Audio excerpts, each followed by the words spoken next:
કાકા ખોટે ઉકા માથા કો કરો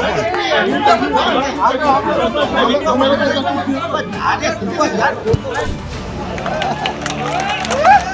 હજી પણ નથી કઈ થયું નથી ને હજી પણ નથી થાય કરી દે બોલોને દાદા અહીંયા છે આ તમને ખબર છે અને આવા અધિકારીઓ જો અહીંયા 25 ગાડી ને 30 ગાડીઓ લઈને ઓર્ડિનરી પ્રજાને કે અમને ડરાવવા આવતા હોય ને તો એ અધિકારીને કહેજો કે ખાંડ ખાય કે ધ્યાન રાખજો મારા ભાઈ તમે ચૂંટણી પણ જોઈ છે તો અમે પણ ચૂંટણી પણ જોયું છે અને ચૂંટણી પંચમાં ન્યાય ના મળે ને તો અમે સુપ્રીમ કોર્ટ સુધી પણ જોયું છે 500,000 પોલીસ આ ગામમાં આવી ગઈ કેટલાય મારા સાહેબો એમ દીકરા હવાના તરીકો ખાય કોઈ કારણ વગર આ ગામ છે ને એકતાને વરેલું ગામ છે તમારા જેવા કોંગ્રેસના કાંધિયાઓએ આ ગામમાં ભાગ પડાવવા માટે એક ઘરમાંથી 6 ને ઉમેદવાર કર્યા। ગુજરાતની અંદર સ્થાનિક સ્વરાજ્યની ચૂંટણીના પ્રચાર પ્રસારની શરૂઆત થતાની સાથે જ અધિકારીઓ ઉપર આંગળી ચીંધવાની શરૂઆત થઈ ચૂકી છે। હું આજે જે વાત કરી રહ્યો છું એ વાત ગીર સોમનાથના કોડીનારની છે। કોડીનારની અંદર એક જાહેર સભા હતી અને જાહેર સભાની અંદર પૂર્વ સાંસદ દિનુભોગા સોલંકીએ અધિકારીઓ સામે આંગળી ઊંચી કરીને કીધું કે અધિકારીઓમાં બહુ શક્તિ છે। હવે એ કયા સંદર્ભમાં તેમણે કીધું એ એક ક્વેશ્ચન માર્ક છે, કેમ કે જે મંચ ઉપર તેઓ બોલ્યા હતા એ જ મંચ ઉપર થોડા સમય પહેલા કોંગ્રેસની સભા હતી અને ત્યાં શક્તિસિંહ ગોહિલ આવ્યા હતા। હવે ચર્ચાનો વિષય કોડીનારની અંદર એ ચાલી રહ્યો છે કે દિનુભોગા સોલંકીએ કોને ખાંડ ખવડાવવાનું કહેતા હતા, એ ગીર સોમનાથ જિલ્લાના કલેક્ટર કે પછી ગીર સોમનાથના એસપીને? અને જે શક્તિની વાત કરી રહ્યા હતા એ શક્તિ કોણ?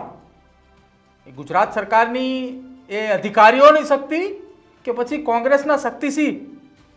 હવે અહીંયા સવાલો બહુ થઈ રહ્યા છે, પરંતુ આ સવાલોની વચ્ચે શું કઈ આખી ચર્ચા થઈ ત્યાં, એટલે કે કોડીનારના એ ચોકની અંદર કે જ્યાં દિનુભોગા સોલંકી આક્રમક મૂડની અંદર આવ્યા, એ પણ તમે સાંભળો પહેલા।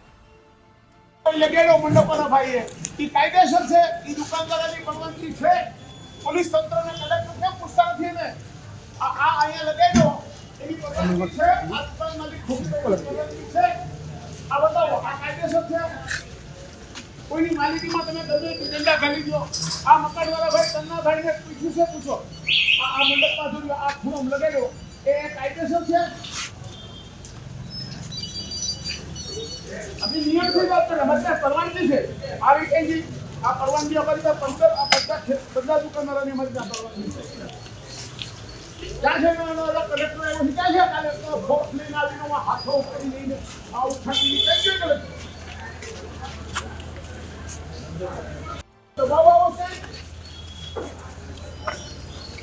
नियम मुझे काम की आ रही है पुलिस तंत्र करा देगा हमने तुम्हें कोई पण लेखित में जान की बात किया है जो आप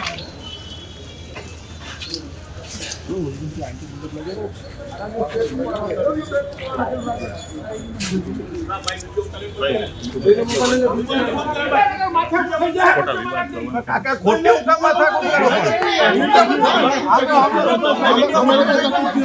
આજે ખૂબ યાર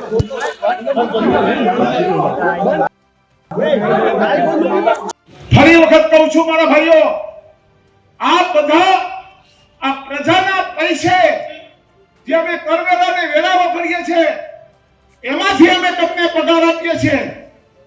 ભારત દેશના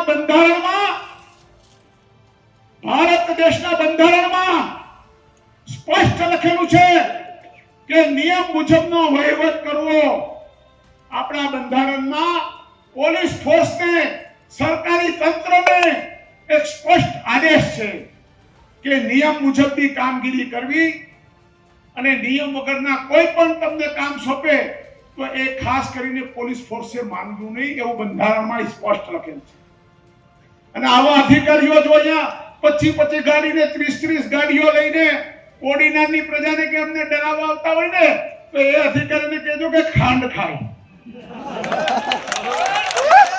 હજી પણ નથી કઈ થયું નથી ને હજી પણ નથી થાય કરી દે બોલોને દાદા અહીંયા છે। આ તમને ખબર છે આવો જ એક એક અધિકારી સરમુખ હથિયાર અધિકારી પેલા આવી ગયો. આપણે પેલી મારી ધારાસભા યાદ કરો. આ જ મેદાનમાં અહીંયાનો પોલીસ ઇન્સ્પેક્ટર હતો. એ કહેતો હતો ને કે હું દોડાવીશ, અને એને મેં હું સંભળાવ્યું હતું, યાદ છે ને? અહીંયા જ હું જીતાડો હતો, અહીંયા જ હું ધારાસભ્ય તરીકે જીતીને આવ્યો હતો.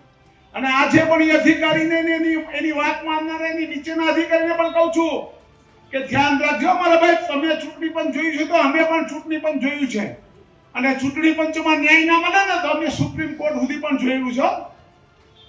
આ કોઈ ધમકી નથી કે કોઈ ડરાવવાની વાત નથી. અમને બંધારણમાં મળેલા લગભગ 500,000 પોલીસ આ ગામમાં આવી ગઈ. કેટલાય મારા સાહેબો એ બિચારા હવારના તડકો ખાય કોઈ કારણ વગર. આ ગામમાં અમારે દશેરા મહોત્સવ હોય, આ ગામની અંદર અમારે મોહરમનો તહેવાર હોય, લાખ માણસ ભેગું થાય, 1 લાખ માણસ ભેગું થાય, અને કાર્યક્રમ પૂરો થાય એટલે 2 કલાકમાં પાણીના રેલાની જેમ દેખાય જાય. આ ગામ છે ને એકતાને વરેલું ગામ છે. પણ તમારા જેવા કોંગ્રેસના કાંધિયાઓએ આ ગામમાં ભાગ પડાવવા માટે એક ઘરમાંથી 6 ને ઉમેદવાર કર્યા. કહેવત છે ને ઓલી કે હું રેડ્યો તો તને પણ.